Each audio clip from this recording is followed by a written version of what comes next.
As we have discussed yesterday, partition values are the values which divide the given ordered data into some equal parts. So median divides the data in 2 equal parts, quartile in 4 equal parts, decile in 10 equal parts, and percentile in 100 equal parts. हम लोग सीखेंगे median all partition values for raw data या इसे individual series भी कहा जाता है।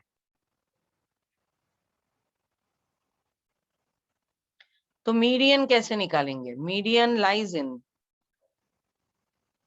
n+1 by tooth term, where n is number of observations. Quartile, kth quartile I'll say, lies in kn+1 by 4th term, where k is 1, 2 or 3, because k is quartile 1, quartile 2 or quartile 3. Decile, so I'll say kth decile, this is k. Kth decile lies in k n+1 by 10th term. K is 1, 2, 3, so on up to 9. Then kth percentile. It lies in kn+1 by 100th term. So k is 1, 2, 3, so on up to 99.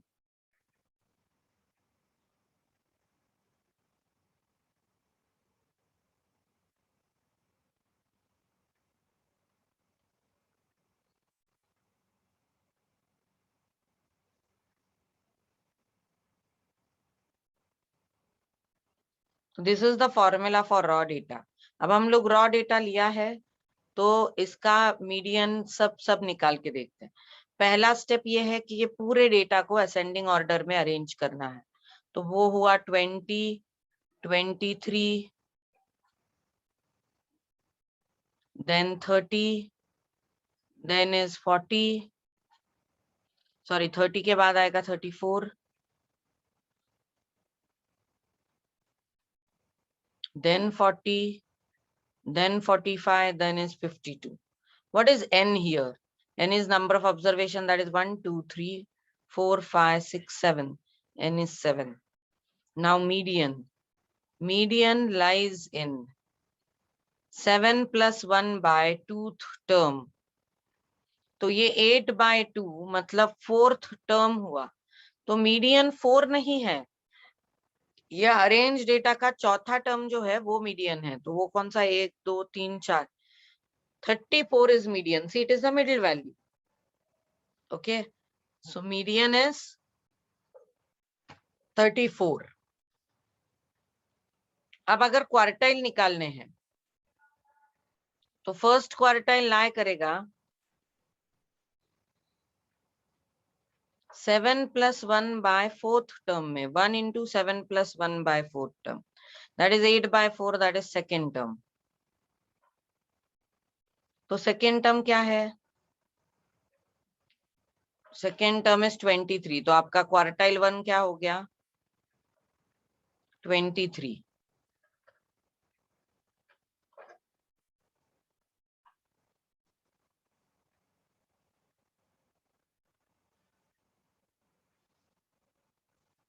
अभी quartile 2 तो median ही है, वही वापस निकालने का मतलब नहीं। लेकिन देखो quartile 2 will lie in 2n+1 by 4th term, so that will be 2, n का है तुमचा 7, 7+1 by 4, that is 2 into 8 by 4, so that will be 4th term, and 4th term is 34. Now we'll go for quartile 3. It will lie in 3n+1 by 4th term. So it is 3, n is what? 8, 7, 7+1 by 4. So that is 3 into 8 by 4, that will be 6th term. 6th term क्या है? 1, 2, 3, 4, 5, 6. तो आपका quartile 3 आ गया 45. आपने सिर्फ quartile 3 निकालने को बोला था। मैंने इस सम में शायद सिर्फ क्वार्टाइल 3 दिया होगा, लेकिन इसी सम को एग्जांपल लेके मैं सब निकाल के बता रही हूँ आपको। अच्छा ठीक। Okay, taking this sum as example, I'll teach you how to draw deciles also, how to find percentiles also. तो रॉ डेटा का आपको सब निकालते आ जाएगा।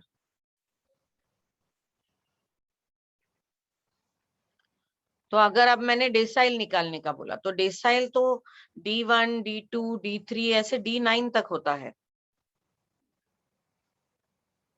तो हम लोग कोई भी बीच के डेसाइल कुछ भी निकाल सकते हैं। तो I will find out D3, I will find out D7, I will find out D9। तो D3 किस में लाई करेगा? D3 will lie in 3 n+1/10 आता है अभी तक 10th टर्म। तो ये होगा 3 7+1/10, that is 3 into 8/10, that will be 2.4th term. अब ये बहुत इंपॉर्टेंट है। 2.4 टर्म का मतलब है वो जो टर्म है डेसाइल की, वो सेकेंड और थर्ड टर्म के बीच में लाई करती है। इसको निकालेंगे कैसे? That will be second term, क्योंकि 2.4 है इसलिए सेकेंड टर्म प्लस 0.4, ये 2.4 है इसलिए ये 0.4 सेकेंड इधर आ गया, into third term minus second term.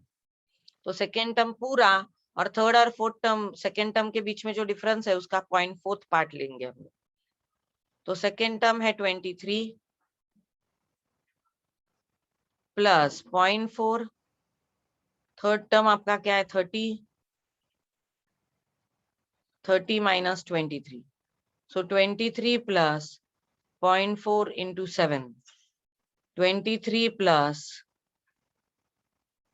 2.8, your answer is 25.8.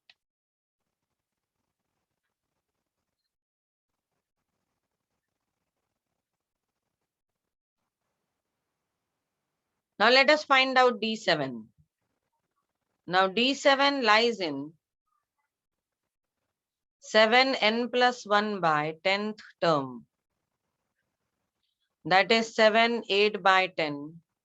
That is 7 into 0.8, or it is 56/10. That become 5.6 term. अब ये 5.6 कैसे निकालेंगे हम लोग? फिफ्थ और सिक्स टर्म के बीच में होगा ये।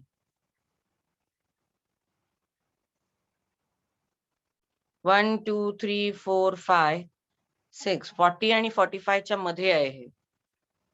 ओके, तो fifth term plus 0.6, sixth minus fifth term. Fifth term का है 1 2 3 4 5, 40 आणि 45 च्या मध्ये।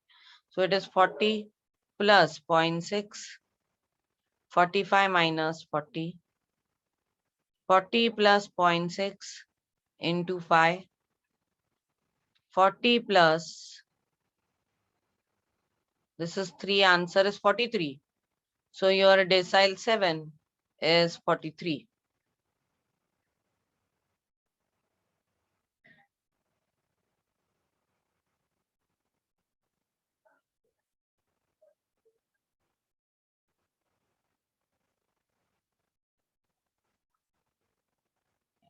Now we'll go with D9.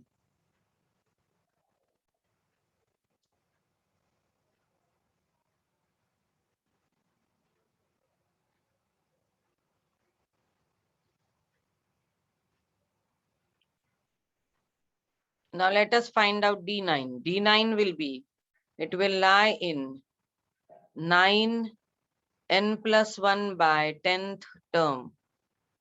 So it is 9, 7 plus 1/10. It will be 9 into 8/10, 72/10. It will be 7.2 term. लेकिन अब आप देखो, डेटा देखो हम लोगों का, ये तो बस 7 टर्म तक है, 1 2 3 4 5 6 7, 7.2 टर्म हम लोगों के पास है, निकालने का स्कोप ही नहीं है। तो हम लोग इसे 7th टर्म ही ले लेंगे और आपका D9 जो होगा वो 52 ही आ जाएगा।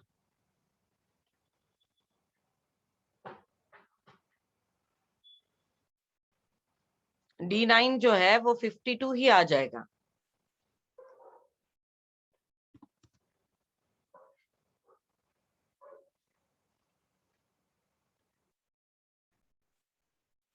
ओके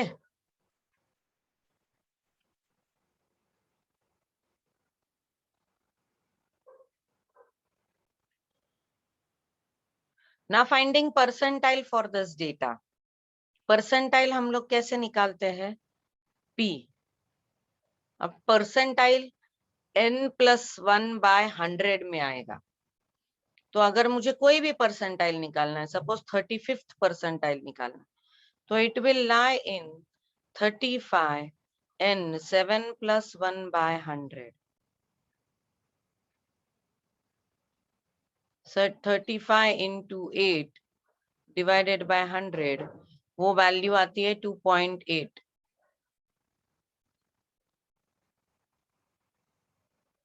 2.8 टर्म कशी येणार? Second term plus 0.8 third minus second term. Second term is 23 plus 0.8.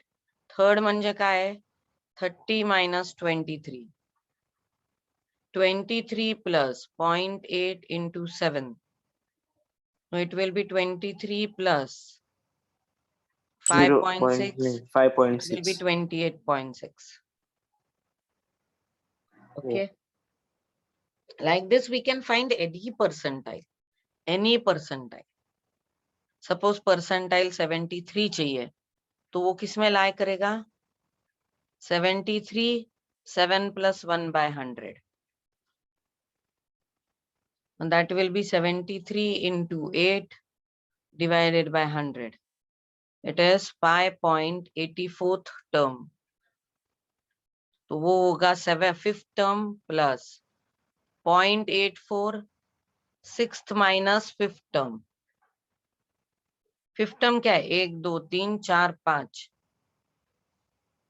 तो 40 plus 0.84 6th क्या है? 45 minus 40. 40 plus 0.84 into 5. 4.2. Yes, it is 40 40 plus 4.2. So it is 44.2. बिल्कुल इसी तरह से आप कोई भी परसेंटाइल, कोई भी डेसाइल, कोई भी क्वार्टाइल कुछ भी निकाल सकते हैं using this. This was only for raw data. Ma'am P77 बताया था, वो सॉल्व करना है. P77, yes. Let us solve P77. Here only I'll solve it.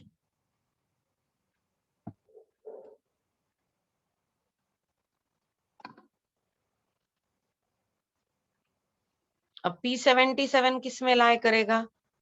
P77 will lie in 77 n क्या है? 7 plus 1/100th term. हाँ, सिर्फ ये मल्टीप्लीकेशन करते रहने पड़ते आपको. तो 77 into 8 divided by 100, तो ये 6.16. तो ये हो जाएगा 6th term plus 0.16 7th minus 6th term. 6th term का है 1 2 3 4 5 6. 45 plus 0.16 52 minus 45. 45 plus 0.16 52 minus 45 is 7. It is 0.16 into 7. 45 plus 1.2 12. It will become 0.16 into 7. So it is 1.12 plus Yes. 45. It will become 46.12. 46.12. This is your required percentile. तो अब हम लोगों को एक बार percentile, decyl, quartile सब पता चल गया रॉ डेटा के लिए. तो हम लोग किसी भी रॉ डेटा का ये निकाल सकते हैं।